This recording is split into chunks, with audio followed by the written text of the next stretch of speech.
बहुत सारे लोग बर्थ सर्टिफिकेट के लिए डायरेक्ट पुलिस वेरिफिकेशन सर्टिफिकेट के लिए जा रहे हैं पुलिस स्टेशन, बट वहां से ना जो वेरिफिकेशन सर्टिफिकेट है वो नहीं मिल रहा है वहां पे, या फिर वो नहीं दे रहे उसमें। तो ऐसे में क्या करना चाहिए, तो फिर से मैं एक प्रोसेस बताता हूँ। इससे पहले मैंने एक वीडियो बनाया था, उसमें मैंने सारी डिटेल बहुत अच्छे से समझाई थी। एक बार आपने वो वीडियो भी देख लेना जाकर, और ये एक बार फिर से मैं समझा रहा हूँ, बट ये थोड़ी अलग तरीके से बता रहा हूँ, तो इसको भी देख लेना है।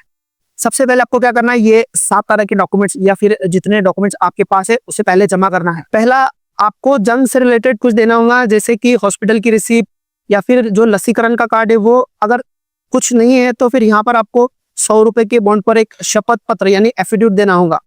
दूसरा, आपकी घर पावती, आपकी नल पावती या फिर आपका लाइट बिल। तीसरा, आपकी टीसी, आपका प्रवेश निर्गम या फिर आपका बोर्ड सर्टिफिकेट। चौथा, आपका 7/12 नमूना नंबर 8 प्रॉपर्टी कार्ड या फिर रजिस्ट्री की कॉपी और इनसे रिलेटेड फेरफार की नकल यानी म्यूटेशन नकल। पांचवा, आपको कोई ना कोई आईडी कार्ड जोड़ना होगा, जैसे आपका इलेक्शन कार्ड, आधार कार्ड, पैन कार्ड या कोई और आईडी कार्ड जोड़ सकते हैं। छठा जो है तो आपकी फैमिली से रिलेटेड है, जैसे राशन कार्ड हो गया या मैरिज सर्टिफिकेट हो गया, वो हो सकता है। सातवां, जो मृत्यु से रिलेटेड है, जो यहाँ पर हमारे लिए जरूरी नहीं है। अब ये सारे डॉक्यूमेंट जमा करके आपको सबसे पहले क्या करना है कि पहले स्वयं घोषणा पत्र लेना है। यहाँ से ऐसा स्वयं घोषणा पत्र भरना है। आपको आपकी डिटेल भरनी है, यहाँ पे कुछ अलग नहीं है, इसको भरना है, आपकी खुद की सिग्नेचर करनी है। उसके बाद में आपको जाना है वो सारे डॉक्यूमेंट्स लेके सरपंच के पास, अगर आप गांव में रहते होंगे। अगर आप शहर में रहते होंगे तो नगर सेवक के पास जाना है और उनसे एक ऐसा प्रमाण पत्र लेना है। ठीक है, उसके बाद में आपको वही सारे डॉक्यूमेंट लेके जाना है आंगनवाड़ी सेविका के पास में। शहर में भी और गाँव में भी सबको पता है, तो वहां से ऐसी डिटेल भर के लेके जाना, वो आपको डॉक्यूमेंट चेक करके यहाँ पर उनकी सिग्नेचर और सिक्का दे देंगे। ये सारे प्रमाण पत्र और जो डॉक्यूमेंट मैंने बताया है वो सारे लेके फिर आपको जाना है आपकी पालिका या फिर पंचायत जाना है। वहां से आपको जन नोंदनी वही अनुपलब्धता प्रमाण पत्र, यानी कि इसका ये मतलब है कि आपकी पंचायत में, आपकी नगर पालिका में आपकी जन्म की नोंदनी नहीं है, ऐसा बोल के एक ऐसा प्रमाण पत्र मिलता। अब ये जो पंचायत है या तो जो पालिका है ना, तो आपका जो आंगनवाड़ी सेविका है और जो आपका सरपंच या नगर सेवक का जो प्रमाण पत्र है और आपका जो स्वयं घोषणा प्रमाण पत्र है, वो सारे चेक करके, साथ साथ वो सारे डॉक्यूमेंट चेक करके आपको एक जन्म नोंदनी नहीं बोल के एक ऐसा प्रमाण पत्र देते हैं वहां से। तो ये प्रमाण पत्र आपको हासिल करना है। उसके बाद में आपको क्या करना है, एक अर्ज लिखना है। अब अर्ज किसके नाम से लिखना है, तो यहाँ पर आप तहसीलदार के नाम से भी लिख सकते हैं या फिर उप जिला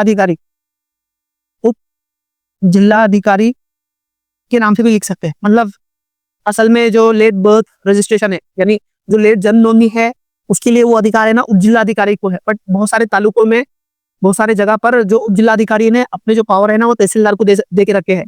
तो जहाँ पर वो उप जिलाधिकारी के कार्यालय से ही दिए जा रहे हैं, तो वहाँ उप जिलाधिकारी के नाम से देना है। और अगर उसने अपने जो तहसीलदार के अगर पावर दिए होंगे तो आपको तहसील ऑफिस में ये एप्लीकेशन देना है। तो ये एप्लीकेशन, इसमें पूरी डिटेल डालनी है। ये सारे डॉक्यूमेंट्स के और जो प्रमाण पत्र है, इनके सारे फॉर्मेट्स में आपको एक टेलीग्राम चैनल की लिंक दे रहा हूँ, वहां से आपको सारे मिल जाएंगे, वहां से आप कलेक्ट कर लेना, मैं उसमें वहां डाल दूंगा।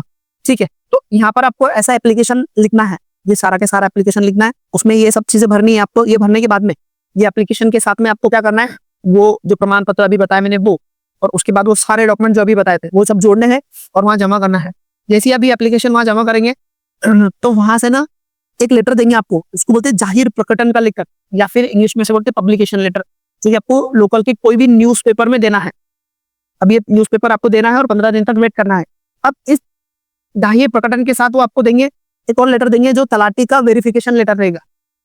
ठीक है, उसके बाद में एक और लेटर देंगे जो मतलब पुलिस स्टेशन का वेरिफिकेशन लेटर रहेगा। तो आपको वो पब्लिकेशन लेटर, मतलब जाहिर प्रकटन, वो जो भी बताया मैंने, वो तलाटी का लेटर और पुलिस स्टेशन का वेरिफिकेशन का लेटर लेके जाना है तलाटी ऑफिस, और पुलिस स्टेशन जाना है और वहां पर वो सारे डॉक्यूमेंट दिखाने हैं। फिर वो आपको वहां से वेरिफिकेशन सर्टिफिकेट देंगे। अब ऐसी प्रोसेस से ना वो पुलिस स्टेशन वाले आपको टाल नहीं सकते, उनको देना ही है, उनको आपको देना भी है और उनकी तरफ से हवाला भी भेजना है वापस तहसीलदार को या फिर जिलाधिकारी को। तो यहाँ पर आनाकानी नहीं चलेगी, उनको देना ही पड़ेगा आपको। तो इस तरह आपको ये मिलेगा। और ये सारे डॉक्यूमेंट्स आपको फिर से वही उप जिलाधिकारी कार्यालय में, जहां पर आपने एप्लीकेशन किया, चाहे वो तहसील हो या फिर उप जिलाधिकारी कार्यालय हो, वहां पर आपको फिर से जमा कराने हैं। ठीक है, वहां जमा कराने के बाद में फिर एक ऐसा लेटर इश्यू होता ग्राम सेवक के नाम से, या फिर जो रजिस्ट्रार है, इसका कॉर्पोरेशन का जो रजिस्ट्रार है, मतलब जहां जन्म और मृत्यु की नोंदनी रहती है, उनके नाम से एक लेटर इश्यू रहेगा। और ये लेटर वहां जाके देना है जब आपको वहां से जन्म प्रमाण पत्र मिलेगा। तो ये सारी प्रोसेस आपको फिर से फॉलो करनी होगी। ठीक है, फिर भी अगर कुछ प्रॉब्लम है तो कमेंट में बताइए, मैं कोशिश करूंगा वहां पे जवाब देने की। चलिए, बाय बाय।